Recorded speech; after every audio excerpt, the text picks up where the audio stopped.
So good morning mga katropa, no? For today's video, nandito kami sa Guangzhou. Angkorahe kami sa discharging. Matagal pa kami didikit. So hayaan nyo ipasyal ko kayo sa barko. So ang nasampahan kong barko is Cape size. So siyam na bodega to. Medyo malaki to, karaniwan sa mga nasampahan ko na barko. 7 bodega tsaka 5 bodega. So ito siyam. So dito tayo sa mga store.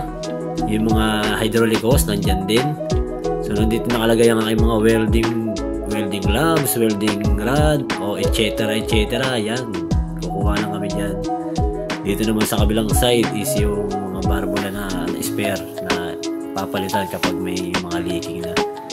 So pupunta tayo sa generator. So yan yung malalaking generator na yan. Sus, ang lalakas ang ingay niyan, kung alam nyo lang. So dahil napakalaki ng barko, syempre malaki rin yung makina. Ito yung cascade tank.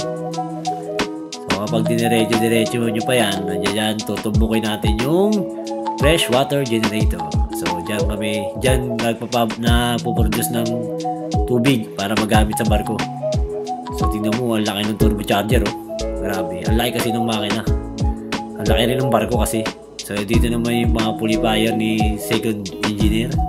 So nakalagay yan dyan, napakalinis yan. So proud sa mga oiler, sisipag maglinis. Wala talagang walang dumi-dumi yan. So the downside, nandiyan naman yung mga motor, yung mga naglalaki ang motor sa balas tsaka sa bilge pump. Ito yung switches sa low tsaka high, dalawa yan. Andun sa kabila yung isa, ang laking switches niyan. So didiretso pa natin, ito yung sa makina niya. So ito naman yung sa turning gear. So yung turning gear ang pagkakalam mo dyan, tapos yung flywheel niya, ayun, napakalaki. Ito rin yung shop, kadugtong yan, dun sa labas yung LC. So yun lang, thank you.